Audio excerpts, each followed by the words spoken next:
এখন পর্যন্ত বিশ্বের অন্তত ১৪০টি দেশ ফিলিস্তিনকে স্বাধীন রাষ্ট্র হিসেবে স্বীকৃতি দিয়েছে। এ তালিকায় রয়েছে চীন ও রাশিয়ার মতো পরাশক্তিরাও। সম্প্রতি যুক্তরাজ্য ও ফ্রান্সও আনুষ্ঠানিকভাবে ফিলিস্তিনকে স্বীকৃতি দেওয়ার ঘোষণা দিয়েছে এবং অস্ট্রেলিয়াও তেমন ইঙ্গিত দিয়েছে। কিন্তু প্রশ্ন হলো, অন্যান্য পরাশক্তিরা এগিয়ে আসলেও যুক্তরাষ্ট্র কেন এখনও ফিলিস্তিনকে স্বীকৃতি দিচ্ছে না? এর পেছনে কোনো স্বার্থ রয়েছে যুক্তরাষ্ট্রের? বিস্তারিত আরিফ হাসানের প্রতিবেদনে।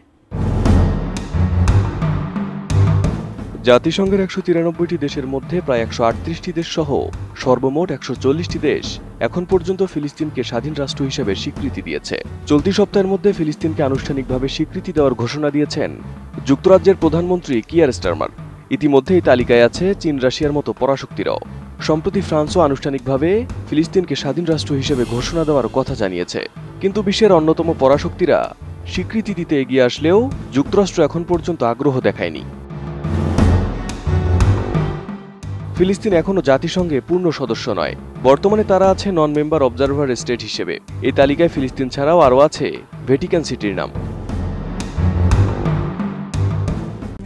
RICL TMX, যুগের পর যুগ স্থাপনা থাকে মজবুত। জাতিসংঘে পূর্ণ সদস্যপদ পেতে হলে প্রথমে নিরাপত্তা পরিষদের ১৫ সদস্যের মধ্যে ৯টি হ্যাঁ ভোট এবং কোনো ভেটো ছাড়া প্রস্তাব পাশ করতে হয়। এরপর সাধারণ পরিষদে ২/৩ ভোটে তা অনুমোদন পায়। নিরাপত্তা পরিষদের ৫টি স্থায়ী সদস্য যুক্তরাষ্ট্র, যুক্তরাজ্য, রাশিয়া, চীন ও ফ্রান্সের যে কোনো একজন ভেটো দিলেই প্রস্তাব বাতিল হয়ে যায়। আর ফিলিস্তিনি ইস্যুতে বারবার এই ভেটো দিয়ে আসছে যুক্তরাষ্ট্র। আর এর পেছনে রয়েছে বেশ কয়েকটি কৌশলগত রাজনৈতিক কারণ। প্রথম কারণ হলো যুক্তরাষ্ট্রের ঘনিষ্ঠ মিত্র ইসরায়েল। ইসরায়েলের মাধ্যমে মধ্যপ্রাচ্যে আধিপত্য ধরে রেখেছে যুক্তরাষ্ট্র। প্রতি বছর ইসরায়েলকে প্রায় $৩.৮ বিলিয়ন সামরিক সহায়তা দিয়ে থাকে দেশটি। এছাড়া উভয় দেশের মধ্যে গোয়েন্দা, প্রযুক্তি ও প্রতিরক্ষা সহযোগিতা অত্যন্ত গভীর। ফিলিস্তিনকে স্বীকৃতি দিলে ইসরায়েলের জাতীয় নিরাপত্তা হুমকিতে পড়তে পারে, এমন যুক্তি দিয়ে যুক্তরাষ্ট্র সবসময় বিষয়টি এড়িয়ে চলে। দ্বিতীয়ত হল ইহুদি লবি ও মার্কিন অভ্যন্তরীণ রাজনীতি। যুক্তরাষ্ট্রের শক্তিশালী ইহুদি লবি রয়েছে, যার প্রভাব রয়েছে কংগ্রেস, সিনেট ও প্রেসিডেন্ট নির্বাচনে।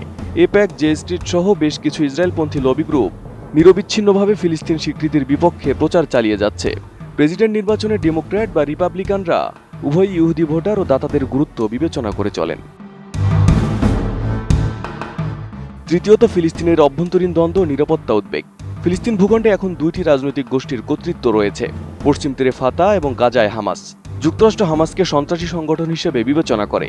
তারা যুক্তি দেয়, একটি রাষ্ট্র তখনই স্বীকৃতি পায় যখন সেই রাষ্ট্রে স্থিতিশীল নেতৃত্ব, সুশাসন এবং শান্তির প্রতিশ্রুতি থাকে, এবং এই যুক্তিকে অজুহাত হিসেবে ফিলিস্তিনের স্বাধীনতা এড়িয়ে যায় যুক্তরাষ্ট্র। চতুর্থত এবং প্রধান কারণ হচ্ছে মধ্যপ্রাচ্যে কৌশলগত আধিপত্য বজায় রাখা। মধ্যপ্রাচ্য যুক্তরাষ্ট্রের জ্বালানি নিরাপত্তা, সামরিক ঘাঁটি ও ভূরাজনৈতিক আগ্রহের কেন্দ্র।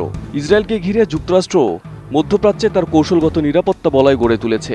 ফিলিস্তিনকে স্বীকৃতি দিলে অন্যান্য আরব দেশের সঙ্গেও সামঞ্জস্যতা ও সাম্যনীতি প্রতিষ্ঠার চাপ বাড়বে, যা যুক্তরাষ্ট্র চায় না। এ কারণেই ফিলিস্তিনকে স্বীকৃতি দিচ্ছে না যুক্তরাষ্ট্র। Arif Hasan, ATN news.